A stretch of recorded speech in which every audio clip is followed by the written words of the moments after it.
La Bible dit que Dieu et le ciel sont saints. Et saint veut tout simplement dire parfait. Il est capital de comprendre que Dieu ne peut rien laisser d'imparfait entrer au ciel. Sinon, ce ne serait plus le ciel. La Bible dit aussi que nous avons tous un corps et une âme. À notre mort, notre corps est enterré ou incinéré. Mais notre âme, le vrai nous, vit pour toujours, soit au ciel, soit en enfer. Malheureusement, nous avons un problème, car la Bible dit que si nous avons enfreint une seule des lois de Dieu, par exemple, si nous avons menti une fois, triché une fois, détesté une fois, juste une fois, comme nous l'avons tous fait, soyons honnêtes, alors notre âme devient imparfaite et nous ne pouvons pas entrer au ciel. Connais-tu quelqu'un qui n'a jamais enfreint une seule des lois de Dieu? La réponse est évidemment non. Alors, voilà notre problème. Nous avons tous enfreint les lois de Dieu, c'est pourquoi nous avons tous une âme imparfaite. Ainsi, si à notre mort, notre âme peut aller soit au ciel, soit en enfer, mais que pour aller au ciel, nous devons avoir un casier judiciaire vierge, et aucun d'entre nous n'en avons un, alors cela signifie que nous allons tout droit en enfer. Cela peut sembler dur, et tu te demandes peut-être comment un Dieu plein d'amour a pu créer un lieu tel que l'enfer, et comment peut-il en plus y envoyer des gens? Alors pensons-y dans ce sens. Pense à quelqu'un que tu aimes vraiment. Maintenant, imagine que cette personne ait été assassinée. L'assassin est arrêté et plaide coupable. Mais tu es horrifié lorsque le juge dit « C'est très mal ce que vous avez fait. Mais parce que je suis un juge plein d'amour, je vais vous faire relâcher. »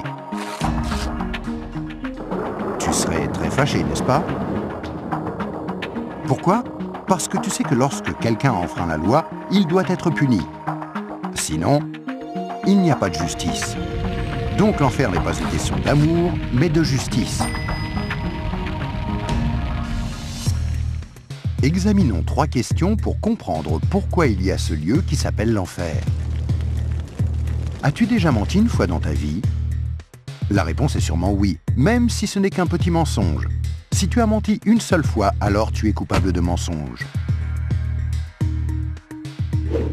As-tu déjà pris quelque chose qui ne t'appartient pas? Par exemple, es-tu déjà arrivé en retard au travail ou es-tu déjà parti trop tôt en étant quand même payé? As-tu déjà utilisé le téléphone du patron ou la photocopieuse sans demander la permission ou ramené un stylo du bureau à la maison? Tout ceci, bien sûr, est du vol. La plupart des gens ont pris quelque chose qui ne leur appartient pas, ce qui les rend coupables de vol. Penses-tu que Dieu va laisser un groupe de voleurs menteurs comme nous aller au ciel? C'est peu probable, car s'il le faisait, il serait comme le juge injuste qui n'a pas condamné l'assassin de la personne que tu aimais. Il n'y a pas 36 solutions. Mais beaucoup diront « Attends un peu, je suis quelqu'un de bien ». Et il y a une grande différence entre le mensonge, le vol et le meurtre. Or, je n'ai jamais tué personne. Mais ce qui est intéressant, c'est la façon dont Jésus a redéfini le mot meurtre. Il a dit « Si vous avez détesté quelqu'un dans votre cœur, vous l'avez tué dans votre cœur ». Alors, voici la dernière question. As-tu déjà détesté quelqu'un? La vérité, c'est que la plupart des gens ont déjà ressenti de la colère ou de la haine vis-à-vis des autres, ce qui, selon Dieu, nous rend coupables de meurtre. Voilà la mauvaise nouvelle. Afin qu'il y ait une justice, il faut qu'il y ait un endroit comme l'enfer. Mais voici la bonne nouvelle. Et c'est là que Jésus entre en jeu. Ce qui distingue Jésus du reste du monde, c'est qu'il est parfait. Contrairement à nous, il n'a enfreint aucune des lois de Dieu. C'est pourquoi il a un casier judiciaire vierge, une âme parfaite. Imagine la scène avant que Jésus ne vienne sur terre, il y a 2000 ans. Jésus a regardé dans l'avenir et t'a vu ici aujourd'hui. Il s'est tourné vers Dieu, son Père, et lui a demandé « Père, j'aime les gens de ce monde et je ne veux pas qu'ils aillent en enfer pour avoir enfreint tes lois. Existe-t-il un moyen pour qu'ils soient pardonnés ?» Dieu le Père a regardé son Fils et a dit « Jésus, il n'y a qu'un moyen. Tu devras aller sur terre, devenir un être humain et vivre une vie parfaite. Puis tu mourras d'une mort cruelle sur une croix pour prendre la punition que les gens du monde méritent pour avoir enfreint mes lois. Quand tu auras fait ceci, le jour où ils te demanderont d'échanger leur casier judiciaire avec ton casier judiciaire parfait, alors il leur sera possible d'être pardonnés. » Jésus a accepté volontairement, et il y a 2000 ans, il est venu pour donner sa vie pour nous, pour payer le prix de toutes les lois de Dieu que nous avons enfreintes. Or, il n'y a pas de plus grand amour que lorsque quelqu'un donne sa vie pour nous. Mais il y a encore autre chose que nous devons faire pour être pardonnés. Il y a 3 événements principaux dans la vie de chacun. La naissance et la mort, mais nous n'avons aucun contrôle là-dessus. Mais il y a aussi le 3e, le jour où nous demandons à Jésus de nous pardonner, quand nous lui demandons de nous donner son casier judiciaire vierge. Il y a certaines idées reçues à ce sujet, mais dans la Bible, le principe du pardon de Dieu est clair. Nous ne sommes pas pardonnés en étant baptisés ou confirmés, ni même en priant occasionnellement, ou en allant à l'église, ou en croyant en Dieu ou en essayant d'être bons. Ce sont toutes de bonnes choses, mais aucune ne nous accorde le pardon. Jésus a dit qu'il y a 2 choses que nous devons faire pour être pardonnés. La première est que nous devons avoir la volonté de nous détourner de tout ce que nous savons être mal et demander pardon à Dieu. Remarquez le mot « volonté ». Il y a peut-être certaines choses que nous nous sentons incapables de renoncer par nos propres forces, telles que dépendance, mauvaises habitudes ou des obsessions. Mais là n'est pas le problème. Dieu nous aidera du moment que nous en avons la volonté et que nous voulons nous détourner de ces choses-là et demander pardon à Dieu. La deuxième chose que nous devons faire, c'est faire totalement confiance à Jésus. Si Dieu t'a créé, ainsi que l'univers tout entier, ne penses-tu pas qu'il mérite d'être la personne au centre de ta vie? Faire totalement confiance, c'est reconnaître que Jésus est ton sauveur et accepter de le suivre. Quand tu es né, c'est comme si Dieu avait ouvert un livre sur ta vie. Maintenant, garde en tête que Dieu voit tout ce que tu fais. Il connaît chaque attitude, chaque pensée, chaque motif et chaque action. À chaque fois que nous brisons juste une des lois de Dieu, c'est écrit dans ce livre. Tu imagines bien qu'à la fin de nos vies, il y a toute une bibliothèque de livres contre nous. Mais quand tu te tournes vers Jésus et que tu lui fais confiance, il se passe quelque chose d'incroyable.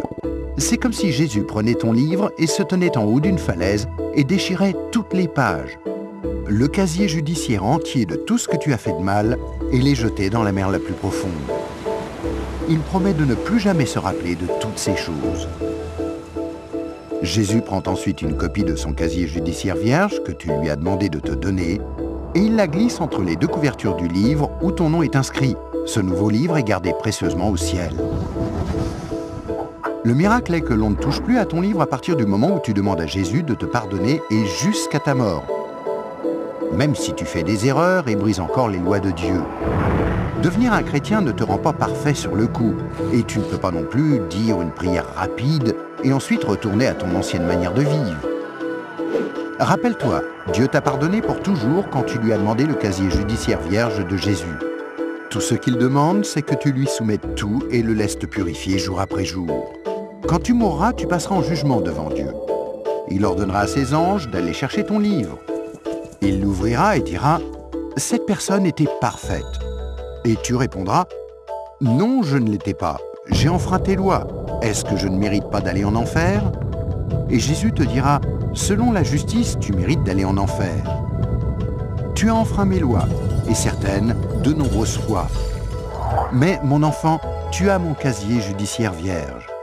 Celui que je t'ai donné quand tu t'es tourné vers moi et que tu m'as fait confiance, et je t'ai pardonné. Bienvenue au ciel. » C'est pourquoi Jésus est si merveilleux. Grâce à lui, il est possible que chacun, peu importe les erreurs commises, soit pardonné et entre un jour au ciel. Imagine que tu ne te sois jamais tourné vers Jésus. Pense à ce qui pourrait t'arriver. Quand tu mourras, tu iras devant Dieu lors du jugement et Dieu te dira « Je suis désolé, je ne peux pas te laisser entrer au ciel, je dois t'envoyer en enfer. Tu ne m'as jamais demandé de te pardonner. Je t'aimais tellement que j'ai tenté par 6 façons différentes d'attirer ton attention. Premièrement, je suis mort sur la croix pour prendre sur moi ta punition. Deuxièmement, quelqu'un t'a expliqué d'une manière simple que tu pouvais être pardonné. Troisièmement, il y avait des églises à travers le monde. Certaines étaient bonnes, d'autres moins bonnes. Tu aurais pu trouver les bonnes. Quatrièmement, je t'ai donné une conscience pour que tu distingues le bien du mal. Cinquièmement, j'ai créé un monde si beau. Comment as-tu pu ignorer ma présence?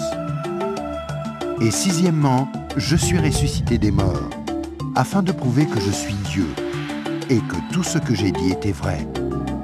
Mais tu n'as encore rien fait. Je suis désolé, je ne peux pas te laisser entrer au ciel.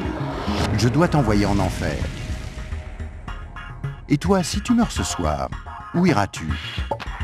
Rappelle-toi, pour entrer au ciel, il faut un casier judiciaire vierge, que tu ne peux avoir sans avoir demandé à Jésus de te donner le sien. Afin de recevoir ce don gratuit, tu dois faire seulement 2 choses. Tout d'abord, tu dois vouloir te détourner de tout ce qui est mauvais dans ta vie et demander pardon à Jésus. Et deuxièmement, tu dois faire totalement confiance à Jésus. À moins de faire ces 2 choses, il t'est impossible d'être pardonné et à ta mort, il te sera impossible d'entrer au ciel. Ce qui est affreusement triste, parce que c'est la raison pour laquelle Jésus est mort pour toi.